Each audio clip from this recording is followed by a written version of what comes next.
இந்தியாவில் நிறைய கோயில்களில் அதிசயங்களும் நம்ப முடியாத விஷயங்களும் இப்போதும் நடந்துக்கிட்டு தான் இருக்கு. இப்போ நாம் பார்க்க போகிற கோயிலில் கிருஷ்ணரோட இதயம் இன்னும் உயிரோட தான் இருக்குன்னா நம்புவீங்களா? அது எப்படின்னு வரலாறு பார்க்குறதுக்கு முன்னாடி நம்ம சேனலை சப்ஸ்கிரைப் பண்ணிடுங்க. இந்த வீடியோவில் நிறைய நம்ப முடியாத விஷயங்கள் இருக்குது. கடைசி வரைக்கும் ஸ்கிப் பண்ணாமல் பாருங்கள், அப்போ தான் என்னன்னு தெரியும்.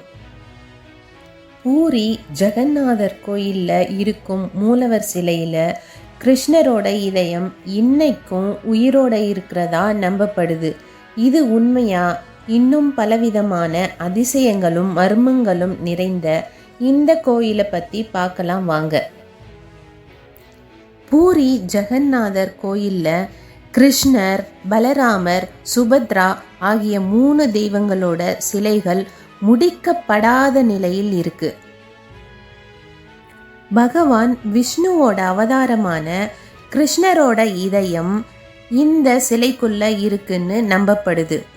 அது என்னன்னு பிறகு பார்க்கலாம். இந்த கோயில் எங்க இருக்குன்னு இப்போ பார்க்கலாம். ஒடிசா மாநிலத்தில் பூரி அப்படிங்கிற இடத்துல இந்த கோயில் இருக்கு. இது 1161ஆம் ஆண்டில் கட்டி முடிக்கப்பட்ட பழமை வாய்ந்த கோயிலாகும். இந்த கோயிலில் பல மர்மங்கள் அடங்கியிருக்கு. அது என்ன பார்க்கலாம் வாங்க. இந்த கோயில் சோழ மன்னன் அனந்தவர்மன் அப்படிங்கிற தமிழ் மன்னரால் கட்டப்பட்டது. இதை தமிழ்நாட்டில் கட்டாம ஒடிசாவில் போயிட்டு ஏன் கட்டியிருக்காங்க அப்படிங்கிறது யோசிக்க வேண்டிய விஷயமா இருக்கு. பொதுவாக கோயில்களில் மூலவர் சன்னதியில் சிலைகள் கல்லால் ஆனதா இருக்கும். ஆனால் இந்த கோயிலில் இருக்கிற மூலவர் சிலை புனிதமான வேம்பு என்று சொல்லக்கூடிய தாது பிரம்மத்தால் செய்யப்பட்டிருக்கு. இந்த சிலைகளை ஒவ்வொரு 12 வருஷங்களுக்கு ஒரு முறை புதுசாக செய்யப்பட்டு பிரதிஷ்டை செய்கிறாங்க. அதே புனித வேம்பு மரத்தினால் தான் செய்கிறாங்க.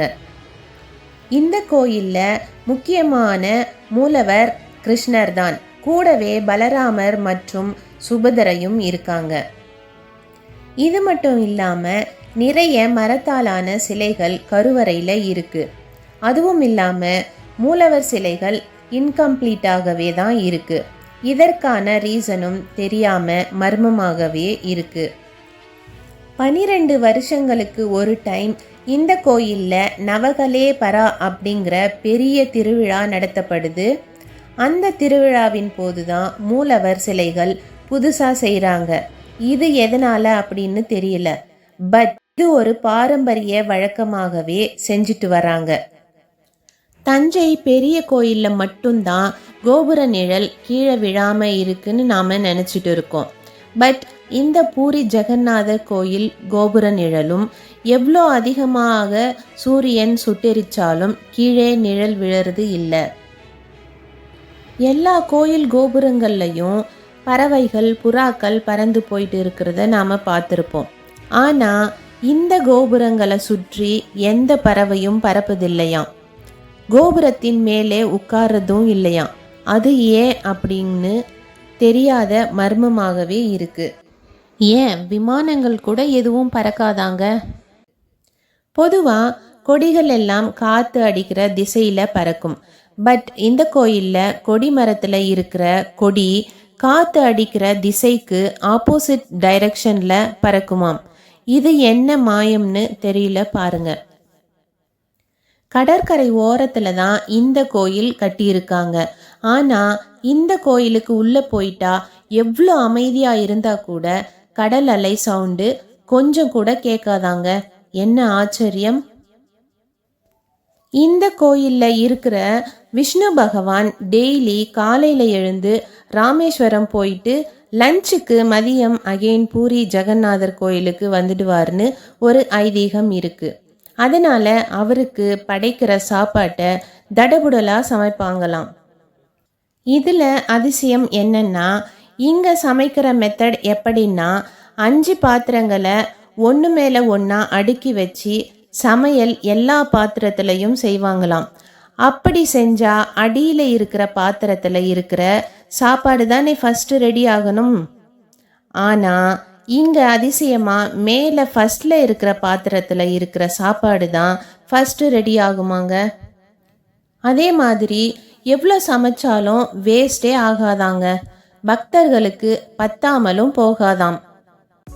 இந்த கோயிலில் தேர் திருவிழா நடக்கிறப்ப பூரி மன்னர் பரம்பரையை சேர்ந்தவங்க தங்கத்தால் ஆன துடைப்பத்தில் கோயிலையும் அது சுற்றி வர பாதையையும் தெருவையும் சுத்தம் செய்வாங்களாம். இந்த தேர் கூட ஒவ்வொரு டைமும் புதுசாக தான் செய்வாங்களாம். இந்த வழக்கங்களையும் இப்பவும் பின்பற்றி வராங்களாம். மிகவும் முக்கியமான விஷயம் என்னன்னா, இந்த கோயிலில் மூலவர் சிலைக்குள்ள கிருஷ்ணரோட இதயம் இன்றும் இருக்கிறதா சொல்கிறாங்க. இது உண்மையானு பார்க்கலாம் வாங்க. மகாபாரதத்தில் கௌரவர்களோட அழிவுக்கு பிறகு காந்தாரி கிருஷ்ணரால தான் தன் பிள்ளைகள் அனைவரும் மாண்டார்கள் என எண்ணி கிருஷ்ணருக்கு சாபம் விட்டாள். அந்த சாபம் பலிக்கும் காலமும் வந்தது. அது துவாரகை அழிந்ததும் கிருஷ்ணருக்கு காந்தாரியின் சாபம் பலித்து தான் இறக்கக்கூடிய காலம் என்று தெரிந்து கொண்டார். கிருஷ்ணர் நினைச்சது போலவே ஒரு மரத்தடியில தியானத்துல இருக்கிறப்ப ஜரா அப்படிங்கிற வேடன் ஒருத்தன் மான் அப்படின்னு நினைச்சி அம்பு விடுறப்ப கிருஷ்ணர் காலில் பட்டு கிருஷ்ணர் உயிர் பிரியுது. அப்போ கிருஷ்ணரின் உடலை எரிக்கும் போது எல்லாமே எரிஞ்சது. ஆனா அவரோட இதயம் மட்டும் எரியவே இல்லை. இது ஒரு உலோகத்தில் ஆன இதயம் மாதிரி இருக்கு. இதை பார்த்த அந்த வேடன் இதயத்தை மறுபடியும் நெருப்பில் போட்டால் எரியவே இல்லையாம். அவன் அதை ஆச்சரியத்துடன் அதை பத்திரப்படுத்தி ஒரு மரப்பெட்டிக்குள்ள வச்சு எடுத்துட்டு போனான். அவன் எல்லார்கிட்டையும் இதை பற்றி சொன்னாலும் யாரும் நம்ப தயாராகவே இல்லை. அதனால அவன் அந்த இதயம் வைத்த ஒரு மரப்பெட்டியை நதியில மிதக்க விட்டுடுறான். அந்த மரப்பெட்டி ஒடிசால பூரிநாத் அப்படிங்கிற இடத்தை வந்தடையுது. அப்போ அந்த பகுதியை ஆண்ட மன்னர் அந்த பெட்டியை பார்க்குறாரு. அரண்மனைக்கு எடுத்துட்டும் வராரு. அவருக்கு என்னன்னு புரியல. அதன் பிறகு நீண்ட நாட்களுக்கு பிறகு அது கிருஷ்ணரோட இதயம் அப்படின்னு அவருக்கு தெரிய வருது. அதன் பிறகு இந்த கிருஷ்ணரோட இதயத்தை பாதுகாக்கணும்னு நினைச்சாரு. எத்தனை வருஷம் ஆனாலும் பத்திரமாக இருக்கணும்னு நினச்சி ஒரு கிருஷ்ணர் சிலையை செஞ்சு அதுக்குள்ளே வச்சு பாதுகாக்கலாம் அப்படின்னு நினச்சாரு. ஆனால் கிருஷ்ணர் இதயம் ஒரு உலோகத்தால் ஆனதால் எந்த வெளிச்சமும் இடி மின்னல் போன்ற எந்த தாக்குதலும் உள்ள நுழையாதபடி இருக்க மரத்தாலான சிலை செய்யலாம் அப்படின்னு யோசிச்சாரு.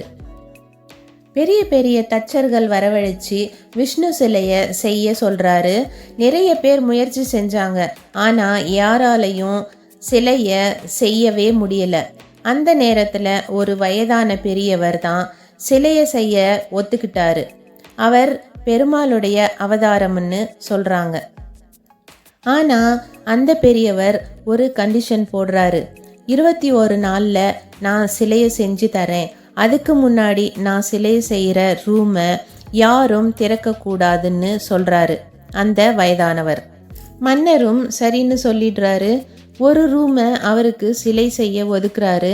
திறந்தும் யாரும் பார்க்கல. இப்படியே 15 நாள் போகுது. அந்த அறையிலிருந்து சிலை செய்யும் சத்தம் மட்டும் வந்துக்கிட்டே இருந்தது. 15 நாளைக்கு அப்புறமா அந்த சவுண்ட் வரலை.